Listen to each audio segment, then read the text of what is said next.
to another episode of Cat Calls. I am your host, Cat Bine, and this is my show that I do most Thursdays here on twitch.tv/Catbein, Katbein. I'm so glad you like the intro. I made it myself. This content is hot and fresh out the oven just for you. Of course, if you're watching the leftover version on YouTube after this airs live, then consider this your personal and deeply sincere invitation to come on and join us at the live show, okay? Kenzie Topanga's here, Myriad of Miriam is here, and our guest is here, so I need everybody to give a really big round of applause for Sohmi! Woo! Is it going? I can't see. I'm pretty sure you hear the applause. Oh my goodness, yes. Okay, now, do you remember? I told you guys, if you've watched the show before about the trip to Desert Heart I had in 2018. Well, I met today's guest on that trip, okay, figurative and literally, and I know that it was a real mental shift for both of us because when I met Sohmi on the dance floor, wine and cheese in our hands, she was just beginning to allow herself to imagine a world where she could become an electronic music artist herself. She was a lifelong piano player, a lifelong singer, but she just was really starting to think, I could maybe apply some of those skills and love of the culture to my own stuff. And it's incredible that she did because only a year later, she was on stage at Ultra Korea, okay, getting bookings to open for international artists like Chris Lake and Yotto and Cassian, and she has not slowed down at all. She has released a slew of original EPs and very cool collaborations, including one with Book of Shade that I'm a very big fan of, that I was gonna play before the show, but then we got distracted looking at Daft Punk Gold Medal Ice Dancing. But speaking of collabs, I do have a brand new one from Sohmi for your ears. This one isn't even out yet, so that's what you get when you're friends with the guest. You get nice little juicy tidbits. This one is coming out soon. It is with Denton. It is called Get To You. I put a little visual together of one of her live stream sets that she did over the pandemic. And when it is done playing, Sohmi will be on the cat line. The cat phone? The cat line. I don't know. She'll be here, so don't go anywhere. And make sure that you think up some questions because, it's your fave. I'm so glad. Come up with some questions because this show is your show as much as it is my show. I am here to share your thoughts and questions and comments and silly jokes whenever they come up. So, just fucking bring it. And we're going to bring it right now. Get To You. Do it all. Do it all. Yeah, do it all. Just to get to you. I do it all. Do it all. Yeah, do it all. Just to get to you. Oh my God, your face looks so cute. My space? Yeah, I don't know if everyone can actually see you've got some really fun neon in the background. Look at this sign. Yes. So it was a gift from my partner. It's this beautiful custom neon sign that says permission, which, is the name of my label that I launched at the end of last year. We don't have to get into that, but yeah, that's what that is. That's so cool. Also, thank you for joining me. Thank you for being in the chat. Wait, you were like cracking up right when I entered. Did I miss something? No. It's just funny. I was about to play the Book of Shade song because I was waiting for you to join the green room, as we will call it. And then I had just started it, and I was like, everyone's gonna hear 5 seconds, and then they're just gonna deal with it. But it's fine. It's very interesting. We don't have to get all into it, but I'm super happy to get all into it if you want. I think it's very interesting that your sign says permission and that is the name of your label because I saw that you wrote an essay called Permission to Be for Atwood Magazine, and that was all about how you felt this new or renewed or new sense of permission to be exactly who you want to be, both as a Korean American, as an electronic music artist. Is that kind of where the roots of this permission as a mantra is coming from? Yeah, I mean, so the word is, obviously it's a layered word. I'm sure, everyone has, when they see that word, they've probably encountered it or experienced, have some kind of personal experience with it in their own way. But Yeah, the opportunity to write that essay came sort of around the same time as when I launched the label, and I was really excited because it was going to give me the opportunity to kind of speak more on why I had chosen that name and kind of what it all means to me. But yeah, one layer of it is definitely that in launching this thing, I wanted it to be like a safe space for myself to be whoever I want to be, and to give myself the permission to make the kind of music I want to make and not have to really cater to anybody else, not have to change my sound or try to fit anybody else's mold. Because yeah, I don't know. I feel like, my music sometimes is its own weird thing. Sometimes I feel like it doesn't fit in anyone else's box. So yeah, that's that. Well, I think it's a beautiful message, and I thank you for not being afraid to jump right into the deep end with me, because I did not mean to start the conversation with, like, why don't we talk poetically about, like, giving ourselves permission to be ourselves, and yet here we are, so. I know, I was like, whoa, okay, getting right to it. I mean, you just had it in the background, so I had to ask, but I think that is a beautiful sentiment, and it's, I was saying in the beginning, and I said to you yesterday, that it's been so fun for me because I met you right before, or like the moment you'd maybe like, yeah, like, yeah, you took the little seed of like, maybe I can dream about this, and you would just put it in the dirt and put a little water on it, and then it was like, hi, because I remember even talking to you, you were like, our friends were like, oh yeah, she's a singer, she's gonna do all this and that, and you were like, yeah, I mean, I guess so. That's so accurate. That is so accurate. And it's so great to watch you flourish and start to really grow into this artist that you are and becoming. But of course, this is, my first time getting to actually really interview you, which is very fun for me, and hopefully fun for you. Hopefully that was as scary as it'll get, right? No, yeah, I'm so stoked that we get to do this in this way now. Like, what, 4 years later? It is really wild. A little less than 4 years later. It's so crazy. How much can change in 4 years, huh? Like, that is really.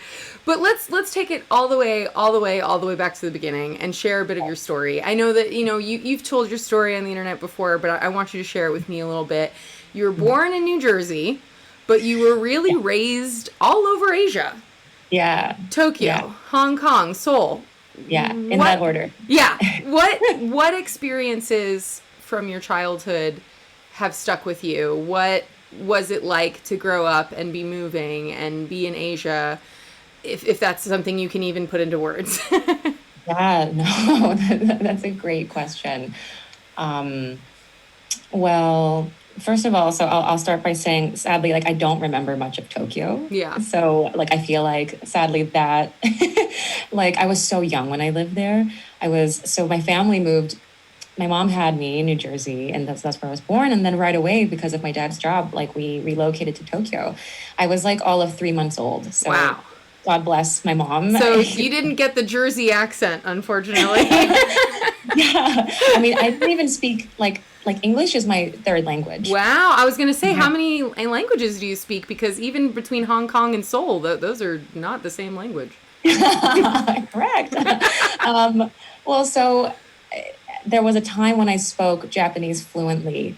And Japanese was my first language, which is interesting because I'm South Korean. So, like, yeah, right. So, like, Japanese was technically my first language.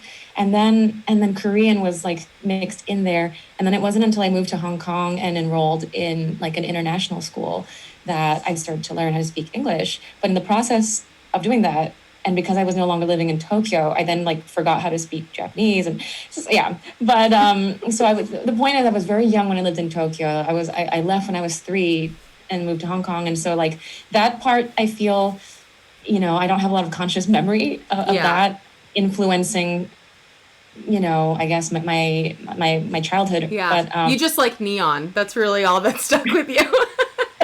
Maybe that's where it comes from. Like, having grown up in all these major cities, like, and glass, concrete Yeah. buildings, neon lights everywhere. Like maybe that's where it comes from because I'm definitely drawn to like shiny neon things. Yes, same. So that's like, yeah, maybe that's where that comes from. Like this, I'm just like, I feel like I'm in Tokyo somewhere. You know? Yeah, I love it. But yeah, how did growing up there like influence me today? I mean, I think, you know, like one big thing is kind of like the music, obviously, that I grew up with or had access to or and didn't have access to. Yeah. So, growing up internationally and not, for example, in the US, like we didn't have access to everything that you guys did here, like we didn't really have access to like the underground stuff, for example. Like by the time the music was going to make it all the way to Korea, it was going to be like, the radio top 40 stuff and the mainstream stuff, right? Yeah. So like, yeah, sometimes I felt like my musical taste wasn't super cool, because I didn't have access to like the cool underground stuff that you guys had here. But like, what we got over there was like a lot of Mariah Carey. Yes. We got a lot of Celine Dion and yeah, like, I mean, we got a lot of Boys to Men, Yeah. right? And I mean, and to me, those artists are super cool, but I just mean that like, we like my experience with American music, like growing up abroad was like, I only had access to kind of mainstream pop and R&B. But so that's a huge influence on me. As deeply in love as I've fallen with the underground dance music scene, I feel like I'm this like pop R&B girl at heart, Yeah. and that definitely informs the original music that I like to make, which is some middle ground between the two. I totally feel that. The good people tuned in right now didn't actually get the chance to hear Small Talk because I cut it off like right as the beat was really starting to get good. But that song in particular, I hear what you're talking about with like your pop and R&B influence on perhaps the way you can approach a vocal on a song. Like and I'm sure that also has to do with the collaborative nature of the song. You both chose to give it that catchy element. But I definitely can sense that, and I think that's a fun thing to bring into the meditative techno underground, like as you should. But you also have been playing piano since like before you can remember. Oh, right. Okay. So that is also definitely, I feel, a byproduct of like growing up in Asia, like all of us good Asian kids had to pick up a classical instrument. Right. Yeah. That's what I've heard. Like mandatory, it was like, all right, what's it going to be? Violin, cello, piano, or clarinet, right? Hey, I play clarinet. I'm down. Let's have a duet next time we're together. Like so maybe fun. I'll make a track that like features you on the clarinet. Listen, next, I'm here for it. Like anytime. Like get me some ASCAP credits. Let's go. I just have to release one song and then I can vote for the Grammys, right? That's how it works. I think it's like that. Yeah, but I'm fascinated by the fact that like you could have played an instrument so long that do you remember learning it like the first time, or you've just been playing piano? Obviously I'm sure it took a while to get good, but yeah, I don't remember the early days. Like I started playing when I was 3, allegedly, and I say allegedly because like I don't even remember like what being 3 feels like. I think like I don't know if it's if this is the correct science behind it, but I feel like we can more or less start remembering things from like age like 6 and up. Yeah. I don't know. Like it's very hard for me to be like, oh yeah, that time when I was 3. Like yeah, exactly. I fucked up chopsticks once and I swore I'd never do it again. Like, so I don't remember those early days of like struggling through learning how to read music, for example. Like, I feel like just one day I was like, yeah, like I can read That's treble amazing. and bass clef, like that's your first language. That was actually literally before I learned how to speak English. So wow, yeah, that's amazing. Crazy. Yeah, just I feel like for as long as I can remember, I've just known how to play the piano and read music, and that's just a language that I'm kind of fluent in. I love it. How did it feel to be a local celebrity at the age of 8 when you made the papers because you you were a piano star? Okay, first of all, okay, no, I was not a local star. Like, no, definitely not. Maybe amongst like the very niche community of like, The nerdy parents. piano kids thing. It's not even the kids who cared about the news. It was like all the parents being like competitive and being like, Oh my whoa. God. Yeah, Yeah. piano parents must be a real thing. Yeah, so like Stage maybe I was a moms. celebrity amongst the very niche community They're of all like, piano. why can't you be like her? Why can't you be more like her? Yeah, exactly. But no, that was, yeah, that, that whole experience, I feel like that was my first real like experience in developing discipline, I want to say, like serious discipline. Like the amount of work it took in practice to be able to compete in a Yeah. national piano competition, like in Hong Kong, amongst like a bajillion other Asian children. Yeah. who, Who are also all, studying 8 hours a day probably like to like like prepare all for the this moment. stereotypes are there for a reason, like are we robots? Yes. Like sometimes we are. And yeah, like, I was 8. Like I think about that sometimes, like that's like really young. Like all my homies were like out roller skating and I don't know, like doing 8-year-old things. And like Yeah. I was like in the room, like practicing until my fingers were like bleeding. Wow. And yeah, that whole experience was just crazy. Like that was the first time I really, really performed publicly. Wow. I'm thinking, but yeah, like I don't think I had performed publicly like that until that experience. And like, oh man, the stage fright. Wow. Like, I can only imagine. Well, at least maybe you're 8. Maybe you still have some of that naivete that you're just like, I mean, okay, I'm gonna go play now.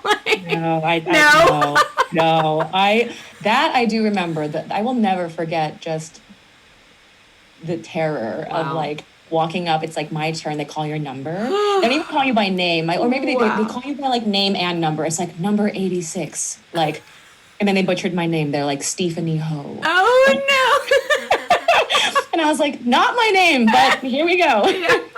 Brush it off, shake it off, shake it off. Oh, And I sit wow. down and it's like dead silent. And there's like, a judge and like all the parents and all the other kids you're competing against. And they're just all, arms crossed, like waiting for you to start. Like it is not the same as walking into the DJ booth. I was just gonna say, like, have you ever experienced any stage fright like this? But that makes sense. The difference between a crowd full of people who are ready and excited and had a drink in them or whatever. Or 5, yeah. Right, like, not the same at all. I mean, yeah, like I don't even think that there's any time that comes close to the terror of that 8-year-old experience. Like, but if I had to pick one that maybe comes close, I have to say it was last year in September when I opened for Boris Brecha at the Brooklyn Mirage.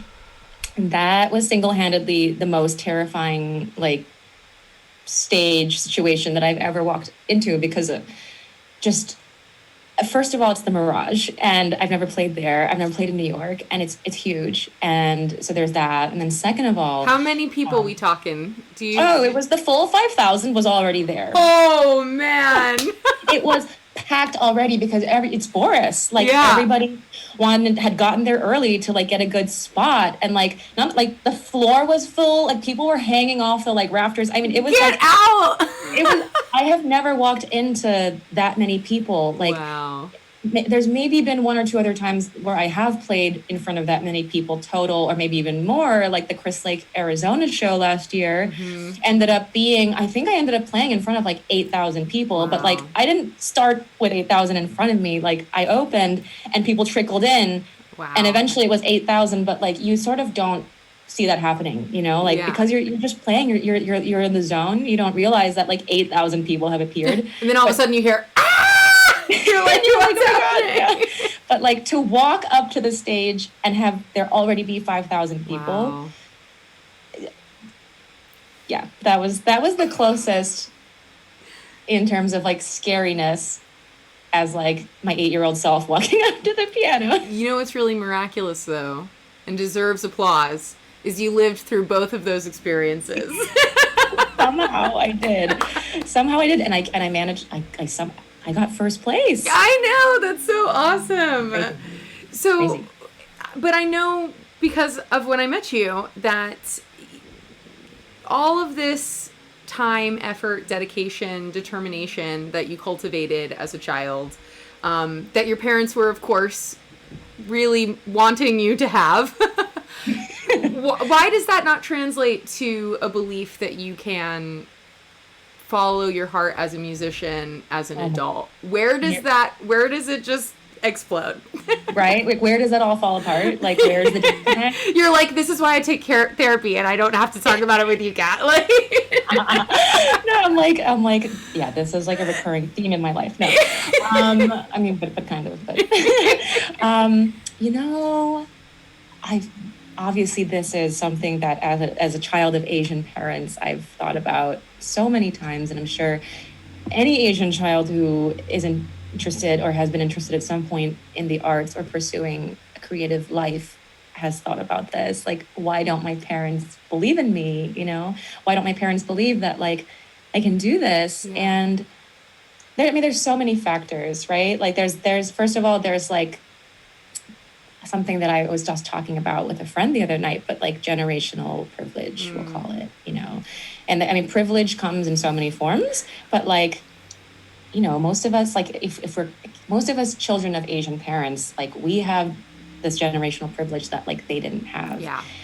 And so, you know, like what their worldview and the way they see things comes from much more of like a survival mentality.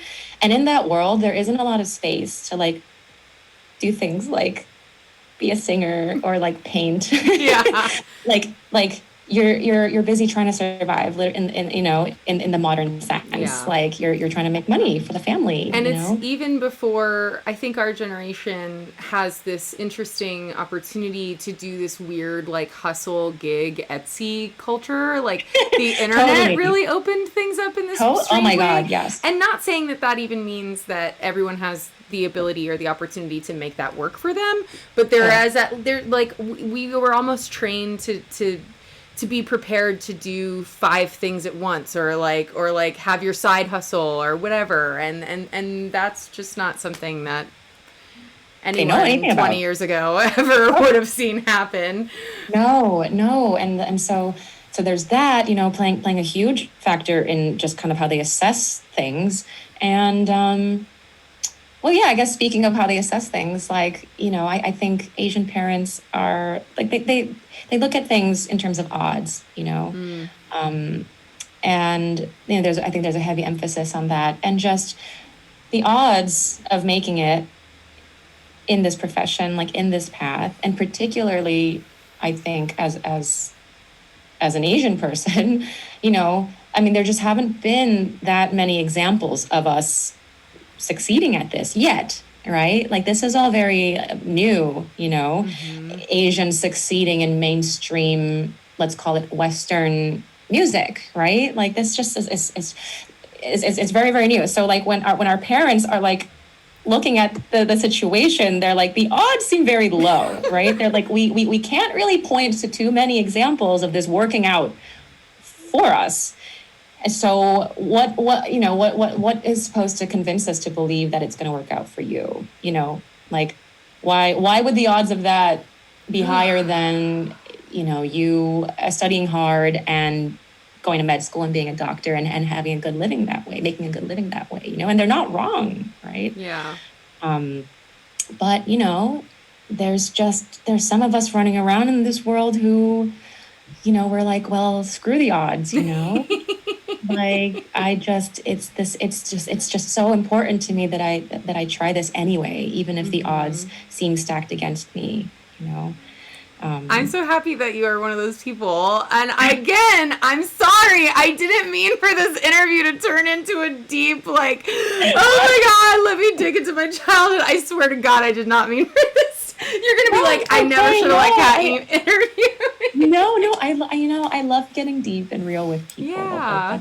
No, I'm not interested in mindless small talk. I know. I just got that too. Well, Yeah. that also is, something that I think you have to be willing and ready to do when you are someone who's going to put yourself out there as a lyricist. And Yeah. Kenzie Topanga loves you and says me too. They love going Hi, deep too. Kenzie. I So love so you. we're all there. Um, but that is something else I wanted to ask you about, finding your voice as a lyricist. I remember I don't know exactly when, but you made some sort of beautiful post about that on Instagram at one point, and I was just like, oh my God, so cute. I read the whole caption. But that must be a journey for you as well. Yeah, Just, so I don't know if this is like widely known or whatever, but I majored in English in college, as well as decided that being was the good. language you really liked, huh? You were like, Yeah, like Japanese, English, Korean, yeah, I guess you were English. also in North America. Went to Duke University, ladies and gentlemen. Oh gosh, yes. I was just a huge nerd growing up. That's really what this is all about, Yeah. Nerd recognized nerd. Like I was just such a goody goody. I loved doing my homework. Yes. Wait, what was Like your I favorite? Was your favorite subject English. English slash Korean? No, I don't know. no. When you're in this is a ridiculous question, but when No. you're in another country and you're Yeah. speaking another language, do you just call that class that language? Is it language class or is it grammar class? Like, I don't know why I've never thought to ask my partner this, but like, we call it English class. Like, do you Yeah. do Well, I Korean mean, class? I went to an international school that followed like the Western, whatever it's called, like curriculum. Oh, okay, And so interesting. like but we also followed a bit of the European curriculum. So we had both AP and IB classes, like in my international school. We had it all. And I did it all. I did AP classes. I was just such an overachieving little nerd. And like I said, I loved doing my homework. Like I just loved having like things that I had to do and achieving them. Like Yes, hear that. yeah, I love a project. That's what I'm saying. Like it just always gave me such a sense of purpose. Yeah, What's the next thing? totally. What's the next thing? I need what's the next sense of purpose? But yeah, so we just called it, I guess it was just English class. Like by junior year I was taking like IB English and like AP history and yeah. Incredible. But anyway, that love for English and writing, I guess, is maybe where the lyric writing, comes from. And yeah, obviously it's a very different kind of writing than say analytical literary analysis, right? Like not the same kind of writing. And so initially, it was a challenge to get myself to be maybe a little less literal or a little less like grammatically correct. That's the big thing. Like That's so lyrics funny. lyrics are not always you know what I mean? Like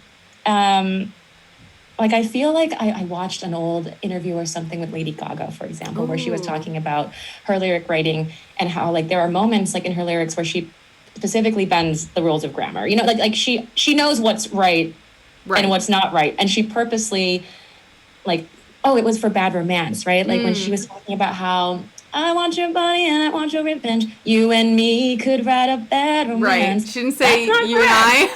I. Yeah. Like, and she knows that that's not correct, but she chose to make the line It "you sounds and so me." much better. Yeah. Yeah, there's just something about that's sexier and a little. It's like breaking the rules, right? And the whole thing is about bad romance and breaking rules. So like it makes sense, I am So, like loving this nerdy take on Bad Romance, by the way. It's like, ooh, she's bad because she's breaking the grammar rules. She said "you and me" instead of "you and I." But Ooh, like it all. spicy.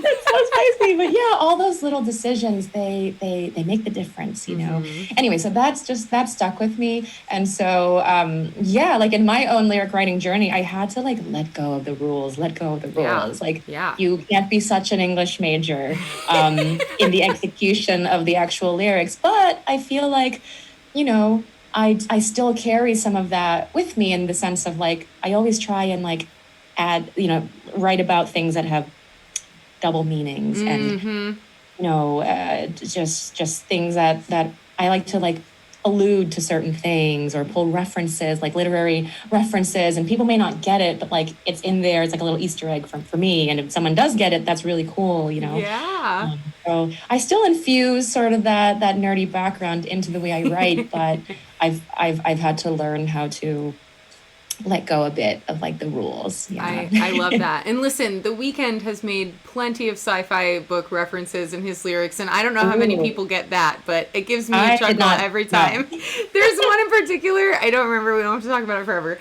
but there's one song on his last album, not the one that just came out, Dawn FM, but the one before that, After Hours. And one of my favorite sci-fi writers is Philip K. Dick, and one of his lines, he's like, I gave her that Philip K. Dick, and I thought it was hysterical. And I just like, who the fuck is out here writing lyrics like that? That's I don't. amazing. The Weekend is. The Weeknd. That too. Yeah. So now I'm just going to be going through all of your future releases, seeking the hidden references? literary references. I do want to talk about your college experience, though, because from what I understand, that was your real coming back to America moment. What was that a culture shock for you? Like stepping into university life? A little bit, United States?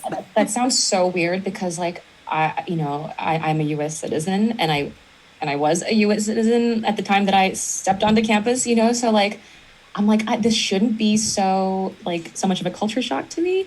And I went to international school where we did have an American curriculum, so like in some ways I was like not shocked. Yeah. But I think like the shock was very like subconscious. Like I don't think I realized that I was shocked by some things. Yeah. You know? And were you shocked by how much beer frat boys could drink, or? I was shocked by how much beer I could drink. Hey!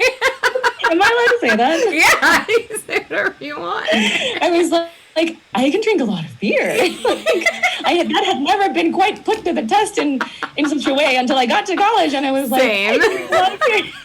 Like I'm really good at beer pong. Whoa. Those are the skills that get you places. Yeah. Oh, flip cup. Oh my god. Flip cup champion. Like yeah. Like, well, when you do something, you have to do it you got to keep going until you're the best, right? Like I know. I'm so extra with it. It's like I must be the best flip cup player. Like I love it on my floor. Like I love it. But is that around the time? When did you discover electronic music culture? I don't think it's something that you were very much exposed to while you were growing up in Asia. So, like, what was that first party? What was your reaction? Honestly, it wasn't until way after college. Yeah. It's like, and I try to think about what I was listening to in college and the years before, like college, and then me discovering underground dance music. Like, that was like an 8-year period, and I'm like, what was I listening to? People have asked this. Like, so what did you listen to like before you discovered this? Because you didn't discover this music until I didn't discover underground dance music till I was 28. Nice. So I'm like, oh, there's a lot of time, you know, before then that I was presumably listening to something. Yeah, and you like, just have no idea. I don't know. It was like a big blur. I'm like, there was like a lot of T-Pain. Oh yes. Well, I do love me some T-Pain, and you know, like, it's fair with all that flip cup you were playing. Maybe it's tough to remember exactly what the soundtrack was. There was a lot of Lady Gaga and like Katy Perry and Rihanna and these T-Pain. are all great. Yeah. Yeah. So I think, and then like classical music, because like all throughout college I was still like, I was a music minor as well, so I was like still taking like piano classes at the conservatory, like at Duke's like music conservatory, and like, you know, taking classes with one of the head instructors there. So like that was my weird hodgepodge of like what I was listening to at Duke. It was like Brahms and Bach and like Mozart and like very intense stuff at classical music, and then it was like T-Pain. Amazing. Listen, T-Pain is a classical artist as far as I'm concerned. Sure. An instant classical. Instant classic. Yes. But your first party. Tell me about your first exposure to underground electronic music. Okay. I want to hear. Okay. Oh my gosh. So I feel like I should have a cooler, you know, story than this. There's no cool or not cool. But honestly, like the first that I feel I can remember, and that is like the real turning point was I had just moved to LA. It was 2016. So only like 6 years ago. Wow. I'm saying only, but also I'm like, oh, already. I Wow. know, it flies. Even Yeah. like we were saying yesterday, it's been 4 years since you and I, I met each other, which is like I honestly know. crazy. I know. Okay, but so it's 2016. It's April, and I'm at Coachella, and that was my first. Not only my first Coachella, that was my first music festival that I'm I. living for you right now because I know that you're personally booked to play Coachella, and I'm just like, It's what the crazy. fuck? It's like everybody's dream. It's crazy. Like I think I guess 6 years later, we have made one full revolution around, I don't know, the circle of life. Like, I don't know, Yeah, but seriously. like, so I'm at Coachella, my first festival. It's my Wow. first Coachella. I'm like 3 months into living in LA. I have like not many friends yet, but like a friend, dragged me out with her and was like, you should come, and I was like, I'm not going to know anybody else that we're staying with in the house. She's like, no, you should come anyway. It's fine. So I Yeah. go, and I'm in the Sahara tent, and Wow. we're at Rufus. Oh my God, beautiful thing to witness. So it was Rufus Du Sol. Rufus Du Sol in the Sahara tent, 2016 Coachella was my first, like, I'll never forget it. Wow. Like, if you can imagine the mind of someone who, has had exposure to a lot of different music up to that point, but has never heard anything like Rufus before, Yeah. somehow. Like, imagine, like, what is going on in that brain. Like, I had never heard I get chills. production like that. Yeah, like I had never heard the combination of that kind of like singing and vocals on top of like that kind of production and groove, and like they make dance music, but it's not it's like groovy Yeah. children's Yes, music, and it's and I think it's actually a great first exposure for you because they bring such a moodiness that I do Yes. think can be related to some of the classical compositions that you might study as a trained pianist or whatever. Yes, Because moodiness. there are, it's like it's very cinematic in this It weird is. way. It's It is. like bigger, it's grand, It's it's grand. It's bigger like than just like a it's catchy almost, hook or something. yes, like there's like this orchestral sort of Yeah, that, like thank you, energy to it, great right? term. And you're so right. Like I think that's what, you know, like did it for me when I was listening to this. I was just like, this is almost like electronic, like Brahms or something, Right. like in a way, right? Like this is like modern Brahmsian in energy kind of like music, and it just really resonated with me. And like I love that word moody, and I feel like you've used it to describe my music before, which I'm like, Yeah. that's the biggest compliment ever, because like Totally. that is my, like that's one of my favorite words, especially in the context of describing art, really. Like I love moody books, I love moody music, I love moody like paintings, I just, it's that dark side in me, like I'm such a bright, bubbly person, but also I have this like just deep down I have some like darkness in me, and and I I feel like my music is where I let that out, totally. with my friends and with people. I'm very just upbeat, and but then I let all the moodiness out like through my music, and yeah, like, and so Rufus, yeah, I was like, this is so moody and moving, and like so effortless, and Yeah. I was like, what's it gonna take to do this? And Like I want to do this. yeah, you had Like that next moment.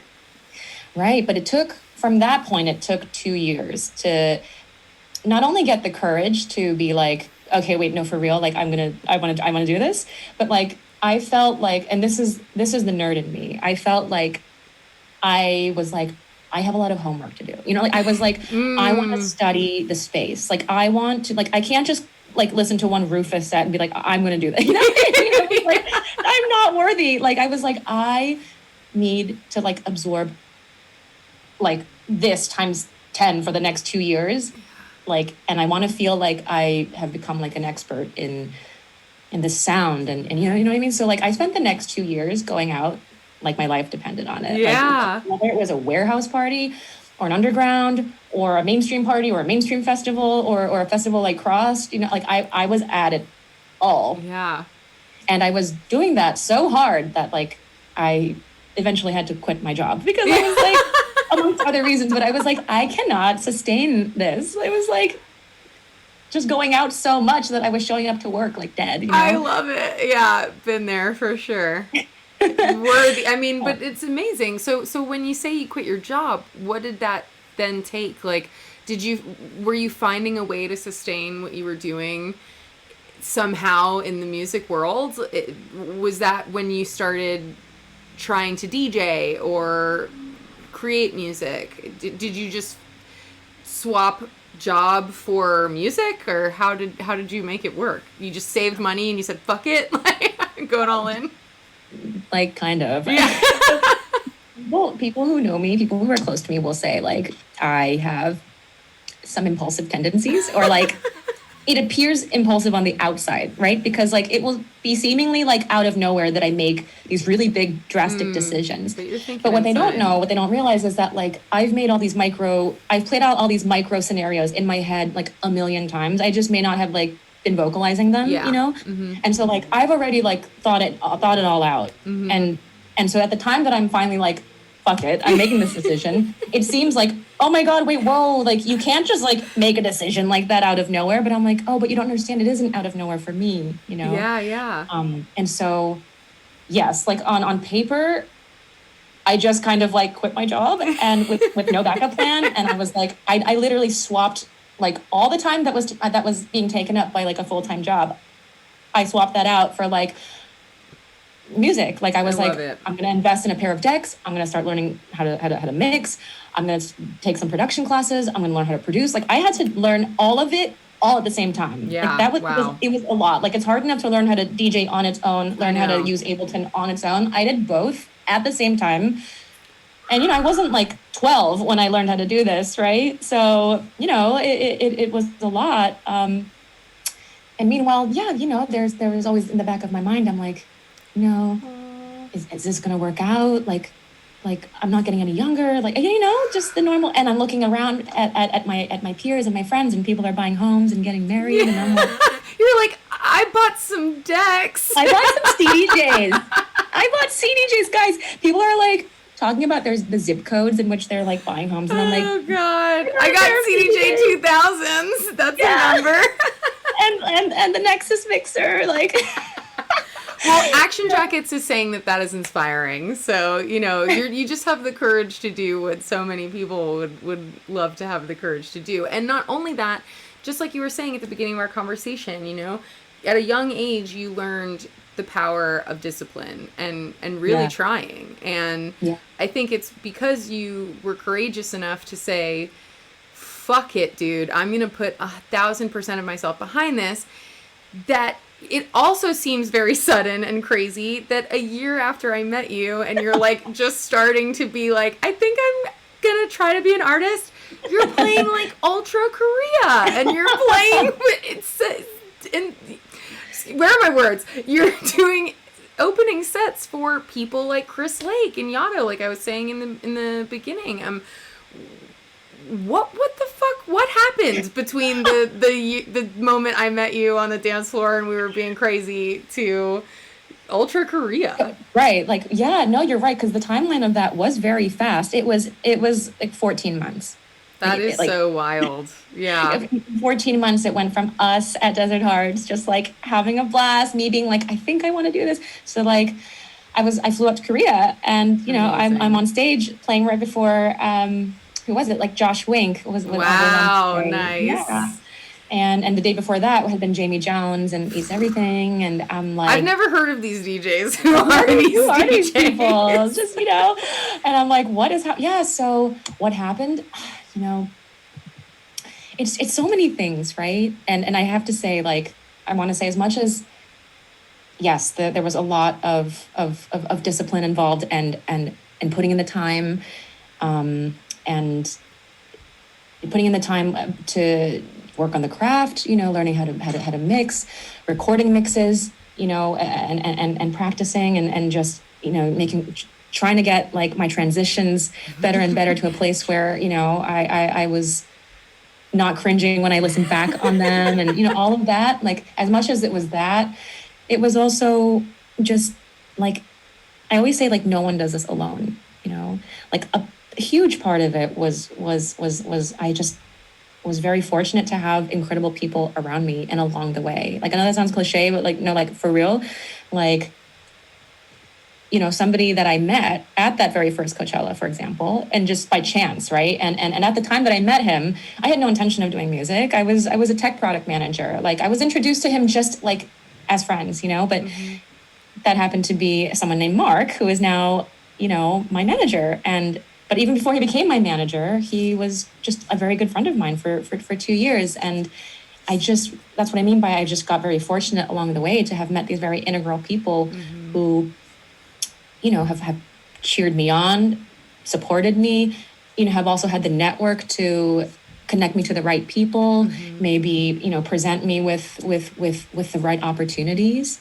And then, they say luck is preparation meets opportunity. And so that it's like when you get fortunate enough to like meet the right people, and you've been practicing and you've worked on your craft, and you don't suck anymore. And at that convergence point, like, that's when the magic starts to happen, right? That's when Chris Lake is like, do you want to open for me on tour? Didn't you do that? Didn't you go on a little Chris Lake tour? It did at some point feel a little bit like a mini, like going on the Chris Lake tour. It was like a handful of shows last year, maybe like 3 or 4 shows that I got to play with him. And yeah, dude, it was just crazy. Like, one day the request like came in, and I was like, what? Like, it came in through Mark and my team, and I was like, what? Chris Lake? What? Really? Like, that's crazy. And yeah, that's so awesome. It's sometimes hard, even for myself, to explain exactly why things have moved at the pace they've moved, or why these things have happened at all. But I think it's just, I don't know. I think it's a good time right now to be a woman in music. I will say that. I think it's as good of a time in electronic dance music, I should specify. Like, it's as good a time now as ever. It's maybe the best time it's ever been. Yeah. I think that there's just like a bigger push for diversity, and there's a lot more embracing of that. And I don't know, maybe I seem like a nice, happy person to be around that time. I mean, I tend to agree, but I would shy away from being too like, oh, it must be because I'm a nice lady and I count for a number. It's definitely because you've been putting in very hard work. But to your point, I think kindness goes a long way in this industry as well. And like, being a person who is grateful for the opportunities, is reliable when given those opportunities, right? Totally. And like, totally, like, being professional, is so important to me. Yeah. Like, I really hold myself to a high standard when it comes to the professionalism. And if for anyone watching this, that's a big tip. Like obviously we're all, in this industry and in this because we also love the party, and we love all the fun stuff, but like, you got to be professional. I mean, working. Yeah. Like, I mean, if you want to go as far as you dare to dream, right? Like, you got to be professional. You got to be reliable. Yeah. And that's something that like I never sacrificed that, or like I never let that slide. Yeah. So it's important. So let's talk about the future. We're almost at our hour, which is fun already? And crazy. I know, right? It goes by very quickly. It does so fast. And I did just hear that there might be a vacuum behind my room. So if anyone hears a vacuum, I apologize. But I want to talk about Permission, the label. When did that come together? And what is on the horizon for you? What are you taking with you as an intention or a goal in 2022? Obviously, you're going to have the time of your life playing Coachella, and I can't wait for you to have that experience of the full circle moment. Totally. But what else is like, what are you dreaming of right now? What are you aiming for? Yeah. Okay. Wait. So I feel like that was a two-part It question. kind The of was. first I part, threw a lot at you there. I I'm apologize. like, well, I want to make sure I get an A+ on this assignment. Hang on. Let me Exactly. just, You will be rated. yeah. I want to make sure I'm right. Okay. Wait. So, the first part was tell me about the label and permission. Yes. Yeah. Okay. So, I think I, sort of touched on it earlier, but I launched Permission last year at the end of the year, like October. So this thing is still very, very much my baby. Yeah, It's new. brand new, and yeah, I obviously developing Permission further is a big part of the dream of this year. Um, I don't know that I'm ready or I feel like I'm in a place yet where I want to expand Permission to like be a thing through which I sign other artists quite yet. Mm-hmm. But like I feel like I'm still trying to figure out, what it's going to represent like in the space that it's going to provide for myself first as Yeah. an artist. But that said, like I plan to release, definitely more music like Yeah. on Permission this year. That's awesome. And the longer term vision for it is to have my own events. Ooh, love that idea. Permission events. I feel like there's a lot of just really sexy, cool things that can be dreamt up around that theme. Totally. Yes. And have My brain's already having fun with whatever that looks like. right. And speaking of what that looks like, I've been working really hard to kind of give Permission like a special visual identity in terms Mm. of like everything from like the colors to just the vibe of it. And yeah, I mean it just pretty much speaks to like the colors and stuff that I like. I love shiny, pretty, dreamy things. I love anything that's, yeah, sexy and dreamy, and I just feel like there's like we need more of that in this space. Yeah.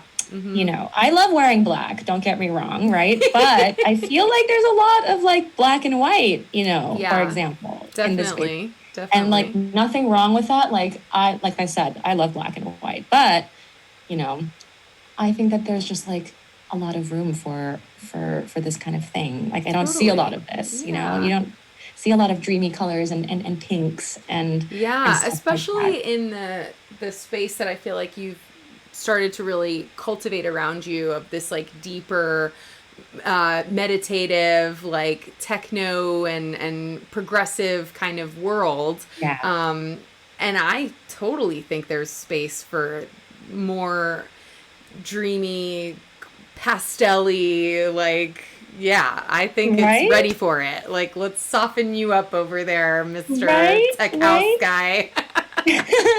Yeah, and just and I've always been attracted to things like that. I've always been attracted to like opposites. So I Mm, feel like my music isn't necessarily just all dreamy or whatever, but like I love the idea of pairing these kinds of visuals with my darker, moodier I love sound. that. Mm-hmm. I just think that it allows for everyone's inner like sexy person to come out. That's like Yeah, it gives the them way I permission. permission to like tap into like their softer and not necessarily softer. I don't want to say softer. I meant to say like they're more emotive, Mm-hmm. feeling. Watery.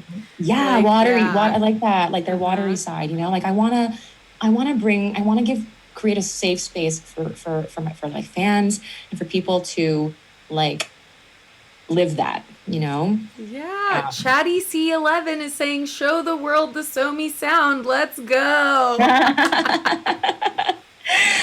Chatty C11 is who made this. Hey, Chatty, we love it. So thank you for We that. I love the love sign. that. You have Um, permission. We all do. yeah, so that's a big part of the vision for this year That's is just, awesome. further expanding on the Permission world, we'll call it, built like more music, putting out more, visuals.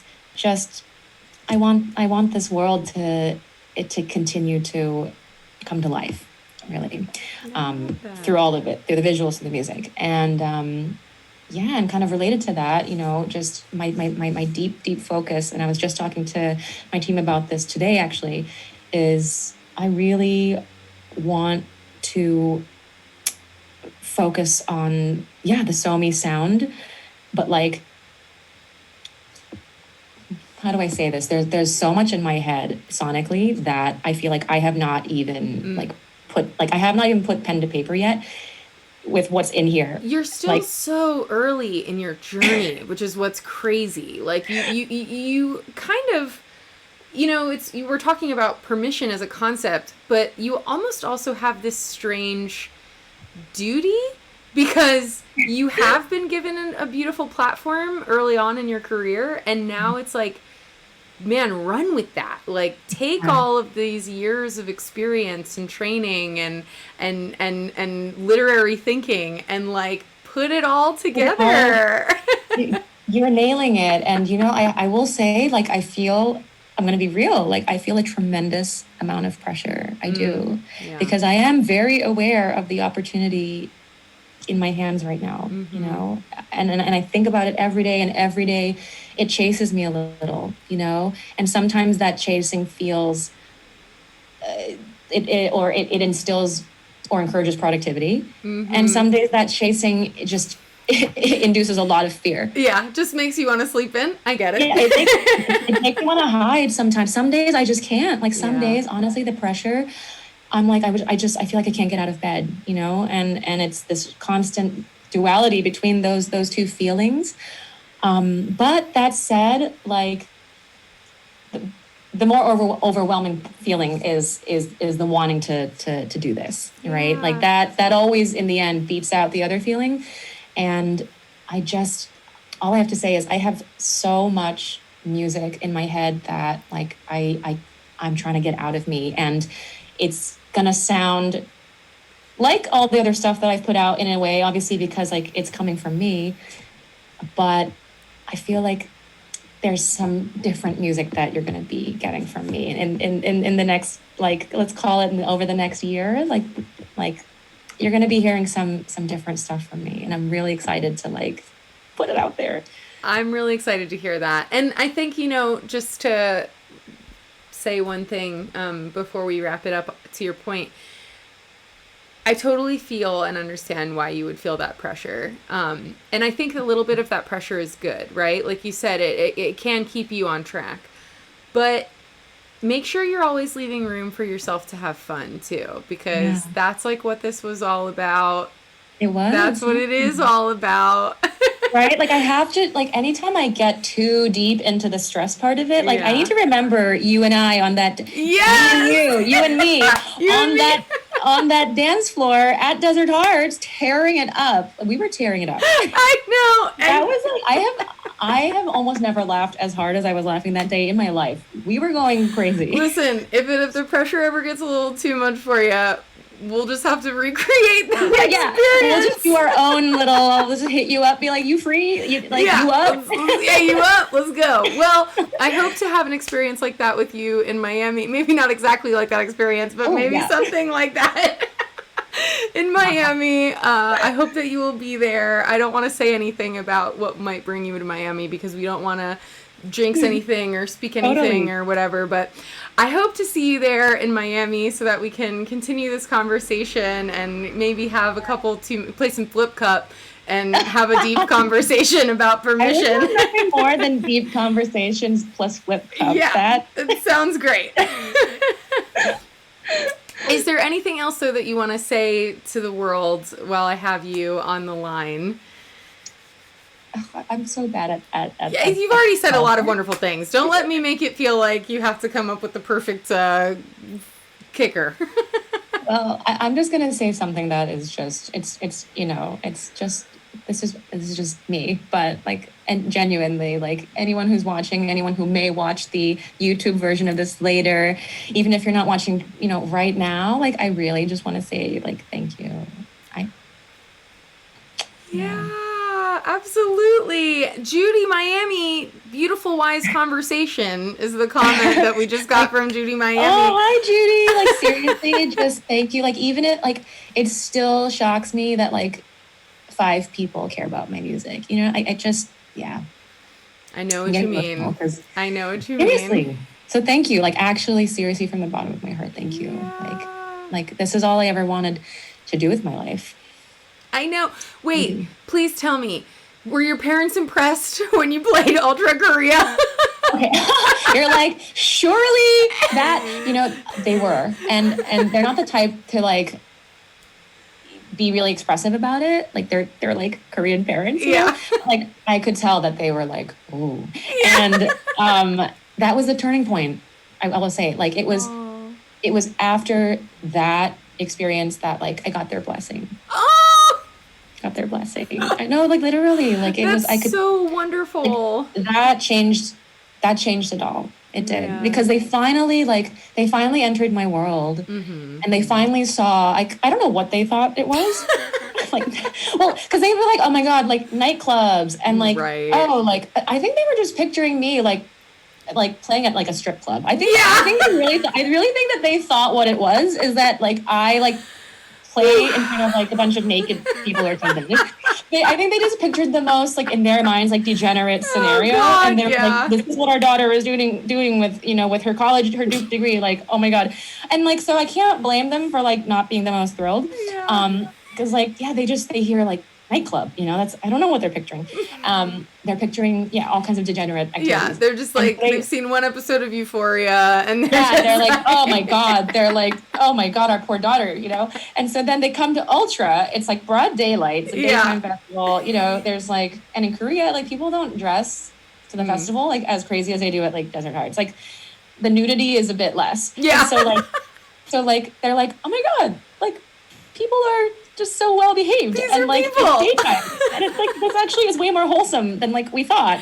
And awesome. Whoa, your stage is like really cool, and like there's a lot of people here, and like this is sick. I think they were like just really taken aback. That's awesome. Good. That's a happy way to end it. Judy Miami, I'm so glad that you came to watch. She's like, great to provide this platform. Great to fucking be here, Judy. We love you, Judy. And thank you, Sohmi, for coming on the show. And thank you for daring to bare your soul on the internet with me. And thank you for daring to bare your soul in your studio at home and when you hit the decks. And, I give you permission, Sohmi. Thank you. That's what I've been waiting for all this time. It's been me. It was me all along. You needed me to say it. No, thank you. Long enough. Yeah, I know, right? Like, geez, next time I'll get back to you sooner. No, just kidding. Thank you so very much for your time, and I'll see you in Miami. Okay, sounds good. Okay. Guys, thank you for having me. Thank you for watching. Yes.